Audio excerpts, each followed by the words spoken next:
श्री गणेशाय नमः। ओम नमः शिवाय। आप सुन रहे हैं शिव पुराण शत्रुद्र संहिता के 21वें अध्याय से 25वें अध्याय तक। आप सुनेंगे इस एपिसोड में महिष अवतार वर्णन, वृषभावतार वर्णन, वृषभावतार लीला वर्णन, पिप्पलाद चरित्र, पिप्पलाद महादेव लीला। शत्रुद्र संहिता 21वां अध्याय, महिष अवतार वर्णन। नंदीश्वर बोले, हे महामुने, एक समय भगवान शिव और देवी पार्वती प्रसन्नतापूर्वक अपनी इच्छा से विहार कर रहे थे। उन्होंने भैरव को द्वार पर द्वारपाल बनाकर खड़ा किया था, जिसका कार्य किसी को भी द्वार पार नहीं करने देना था। उधर दूसरी ओर भगवान शिव अपनी प्राणवल्लभा देवी पार्वती के साथ लीलाएं कर रहे थे और उनसे विनोदपूर्ण बातें कर रहे थे। बात करते हुए काफी समय बीत गया। तभी देवी पार्वती की कुछ सखियां, जो राजमहल में ही थीं, वहां उनके कक्ष में आ गईं। तब वे भी महादेव जी के पास बैठकर उनसे लीलाओं के वर्णन को सुनने लगीं। काफी देर तक उन सखियों से भगवान शिव की बातें करते देख देवी पार्वती को क्रोध आ गया।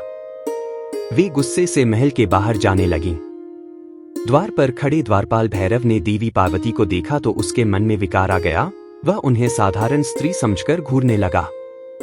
देवी पार्वती ने भैरव के मन की बात पहचानते हुए उसे शाप दे दिया, भैरव, तू पृथ्वी पर जाकर एक साधारण मनुष्य की भांति जीवन जिएगा और अपनी करनी का फल भोगेगा। जब देवी पार्वती इस प्रकार भैरव को शाप दे रही थी तो भगवान शिव भी वहां आ पहुंचे। शाप से दुखी होकर भैरव ने देवी के चरणों में गिरकर उनसे क्षमा याचना की। तब त्रिलोकीनाथ भक्त वत्सल देवाधिदेव भगवान शिव ने भैरव को आश्वासन दिया। भैरव बोले कि हे प्रभु, देवी के शाप के प्रकोप से मुझे बचाइए। तब शिवजी भैरव को सांत्वना देने लगे और बोले, देवी पार्वती का शाप मिथ्या तो नहीं हो सकता, परंतु भैरव, हम अपने परम भक्त को ऐसे भी नहीं छोड़ सकते। तुम चिंता मत करो। भैरव को आश्वासन देकर शिवजी देवी पार्वती को साथ लेकर चले गए। शाप के अनुसार भैरव जी शीघ्र ही वेताल के रूप में पृथ्वी लोक पर विचरने लगे। तब अपने भक्त का उद्धार करने के लिए भगवान शिव ने पृथ्वी पर अवतार लिया और वे महिष के रूप में और देवी पार्वती शारदा के नाम से पृथ्वी लोक पर लीलाएं करने लगे। शत्रुद्र संहिता 22वां अध्याय, वृषभावतार वर्णन। नंदीश्वर बोले, हे ब्रह्मपुत्र सनत कुमार जी, एक बार देवताओं और दैत्यों ने मिलकर बहुमूल्य रत्नों और खजानों को हासिल करने के लिए समुद्र मंथन करने का निश्चय किया, परंतु वह मंथन किस प्रकार किया जाए यही सब सोच रहे थे। तभी आकाशवाणी हुई। आकाशवाणी ने कहा, हे कल्याणकारी देवताओं, तुम्हारा कार्य अवश्य ही सिद्ध होगा।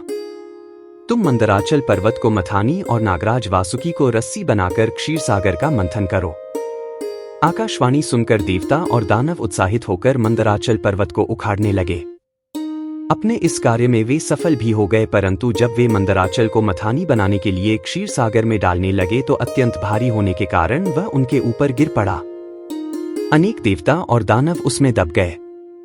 भयभीत होकर सब भगवान शिव की आराधना करने लगे। भगवान शिव अपने भक्तों पर सदा अपनी कृपा रखते हैं। उन्होंने देवताओं दानवों को बल प्रदान किया।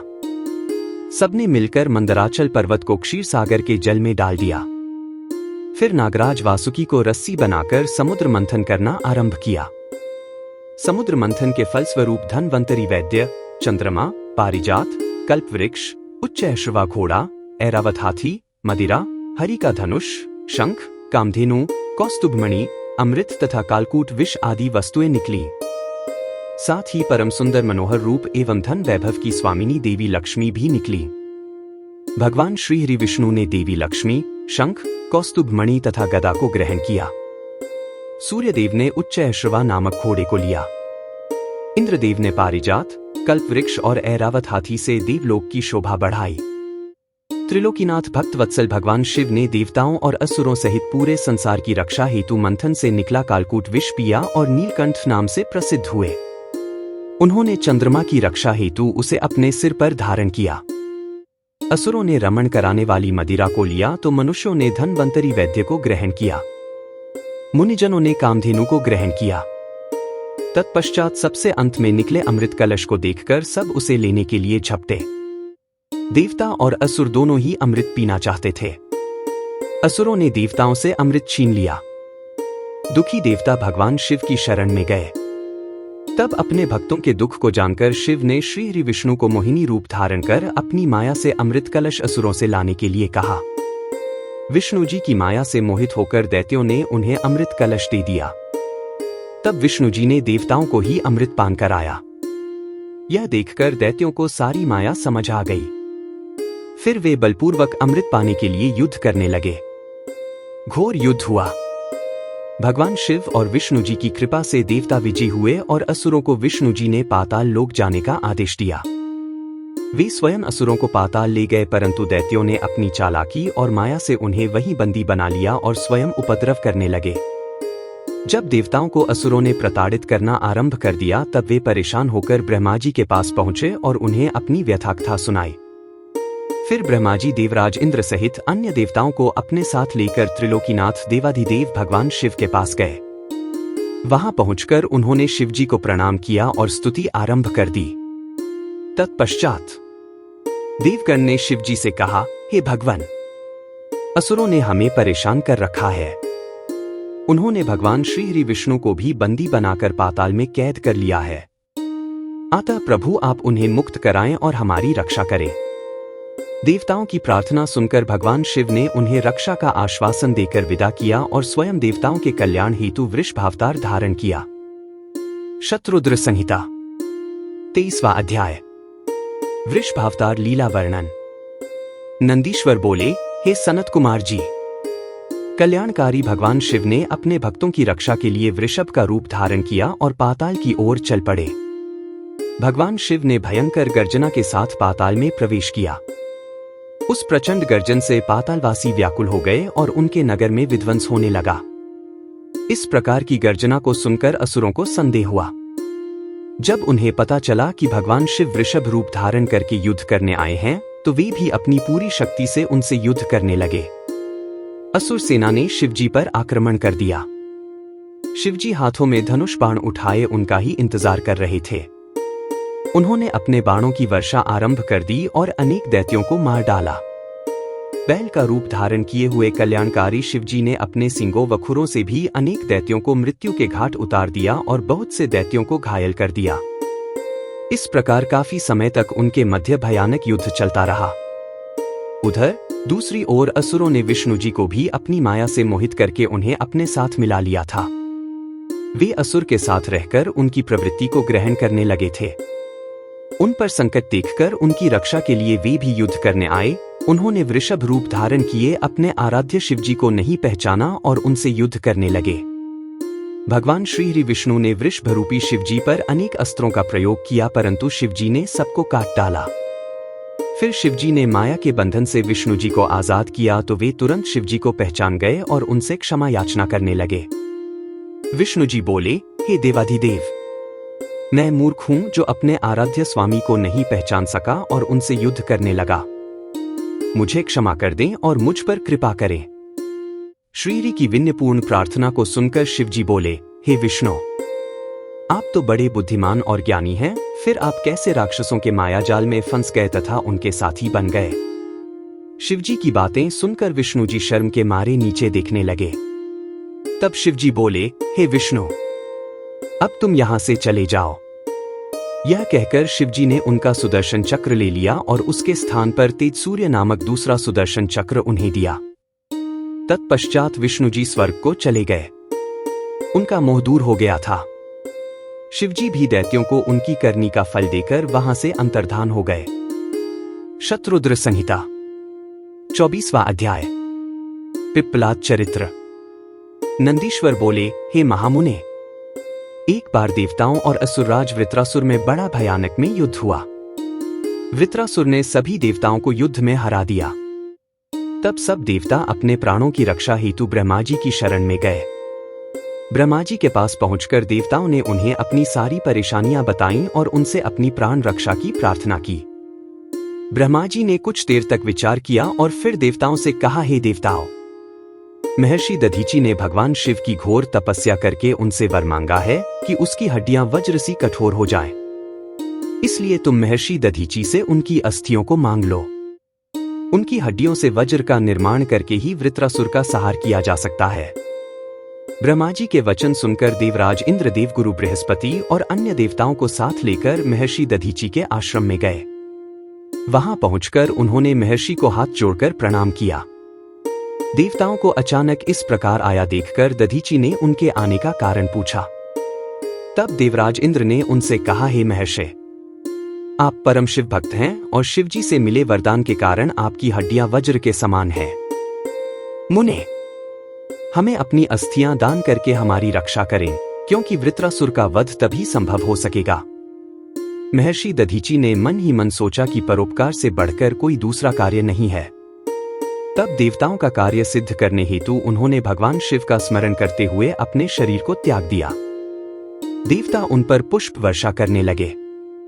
जब इंद्र को ज्ञात हुआ कि महर्षि ने अपने प्राणों को त्याग दिया है, तो उन्होंने कामधेनु द्वारा महर्षि दधीचि की सब अस्थियां निकाल ली और वे अस्थियां त्वष्टा को देकर उससे वज्रे का निर्माण कराने के लिए कहा।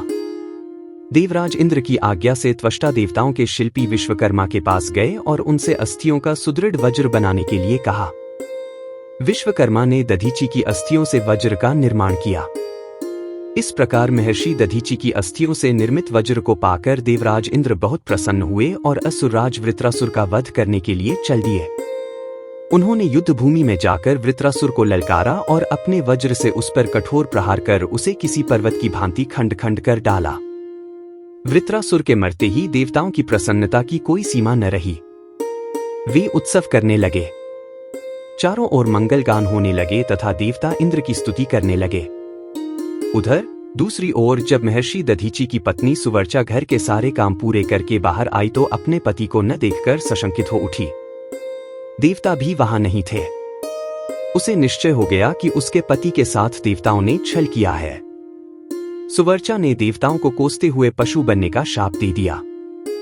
अपने मृत पति के पास जाने हेतु सुवर्चा ने जब चिता में प्रवेश चाहा, तभी आकाशवाणी हुई, हे प्राज्ञ, तुम ऐसा मत करो, क्योंकि तुम्हारे उदर में महर्षि का तेज विद्यमान है। शास्त्र कहते हैं कि गर्भवती स्त्री को सती नहीं होना चाहिए। आकाशवाणी सुनकर सुवर्चा आश्चर्यचकित हो गई। उसने वहीं पड़ा हुआ एक पत्थर उठा लिया, जिससे अपना गर्भ विदीर्ण कर दिया। उसके गर्भ से एक महादिव्य शरीर वाला परम कांतिवान बालक उत्पन्न हुआ। वह भगवान शिव का ही रूप था। अपने पुत्र को पाकर देवी सुवर्चा बहुत प्रसन्न हुई, परंतु अगले ही पल उन्हें अपने पति का वियोग सताने लगा। सुवर्चा ने अपने पुत्र को चूमा और अगले ही पल उसे पिप्पल वृक्ष के मूल में लिटा दिया और बोली, हे पुत्र, तुम इसी वृक्ष के पास निवास करो और सभी मनुष्यों के साथ प्रेम का व्यवहार करो। यह कहकर सुवर्चा समाधि लेकर अपने पति के पास चली गई। देवी सुवर्चा समाधि लेकर शिवलोक पहुंची और अपने पति के साथ आनंदपूर्वक निवास करने लगी। उधर दधीचि मुनि के पुत्र को भगवान शिव का अवतार जानकर ब्रह्मा जी, श्री हरि विष्णु, इंद्र आदि सब देवता वहां आए और उस बालक को वहां पाकर बहुत प्रसन्न हुए। ब्रह्मा जी ने उसके जात संस्कार विधिपूर्वक संपन्न करके उस बालक का नाम पिप्पलाद रखा। उस समय देवताओं ने बहुत उत्सव किया, फिर अपने लोक को चले गए। पिप्पलाद बहुत समय तक उसी वृक्ष के मूल में तपस्या करते रहे और मनुष्यों के हित के लिए कार्य करते रहे। शत्रुद्र संहिता 25वां अध्याय। पिप्पलाद महादेव लीला। नंदीश्वर बोले, हे सनत कुमार जी, एक दिन दधीचि पुत्र ऋषि पिप्पलाद पुष्पभद्र नामक नदी में स्नान कर रहे थे। तभी उनकी दृष्टि एक सुंदर मनोहर युवती पर पड़ी। वह युवती भगवान शिव का ही अंश थी। उसे देखकर मुनि पिप्पलाद मोहित हो गए और उसे प्राप्त करने की इच्छा करने लगे। उन्हें ज्ञात हुआ कि वह परम सुंदरी राजा अनरण्य की पुत्री है। यह जानकर मुनि पिप्पलाद राजा अनरण्य के घर पधारे और उनसे उनकी पुत्री का हाथ मांगा। ऋषि की बातें सुनकर राजा सोच में डूब गए कि मैं अपनी प्रिय पुत्री, जो कि सदैव राजसी ठाठ बाट से रही है, को कैसे एक योगी के साथ ब्याह दूं, जिसके न कोई रहने का ठिकाना है न खाने पीने का। इस प्रकार राजा अनरण्य को सोच में डूबा देखकर ऋषि पिप्पलाद को क्रोध आ गया और वे राजा से बोले, हे राजन, तुम मुझे अपनी कन्या खुशी से सौंप दो, अन्यथा मैं तुम्हें तुम्हारे राज्य सहित भस्म कर दूंगा। मुनि की बातें सुनकर राजा अनरण्य भयभीत हो गए। उन्होंने अपने राज्य और प्रजा की रक्षा हेतु अपनी पुत्री पद्मा का विवाह सहर्ष मुनि पिप्पलाद से कर दिया। प्रसन्न होकर मुनि पिप्पलाद अपनी पत्नी को साथ लेकर आश्रम पहुंचे और आनंदपूर्वक वहां रहने लगे। ऋषि पत्नी पद्मा ने अपने पति की बहुत सेवा की। वह हमेशा मन, वचन और कर्म से अपने पति की सेवा शुश्रूषा में लगी रहती थी। उससे ऋषि को 10 महात्मा और तपस्वी पुत्रों की प्राप्ति हुई। मुनि पिप्पलाद ने अनेक लीलाएं की। उन्होंने संसार में किसी से भी निवारण न होने वाली शनिश्चर की पीड़ा को हरने का प्रयत्न किया। ऋषि ने अपने अनुयायी शिष्यों को यह वरदान दिया कि जन्म से लेकर 16 वर्ष तक की आयु वाले शिव भक्त मनुष्यों को शनि की पीड़ा नहीं हो सकती। यदि शनि मेरे इस वचन को झुठलाने के लिए ऐसा करेगा तो भस्म हो जाएगा। इसलिए शनि का प्रकोप कभी भी 16 वर्ष की आयु से कम के मनुष्यों पर नहीं पड़ता है। तात मनुष्य रूप धारण करने वाले ऋषि पिप्पलाद का यह चरित्र मैंने तुम्हें सुनाया है। यह उत्तम चरित्र निर्दोष, स्वर्गप्रद, कुग्रहजनित दोषों का नाश करने वाला, मनोरथ पूर्ण करने वाला तथा शिव भक्ति में वृद्धि करने वाला है।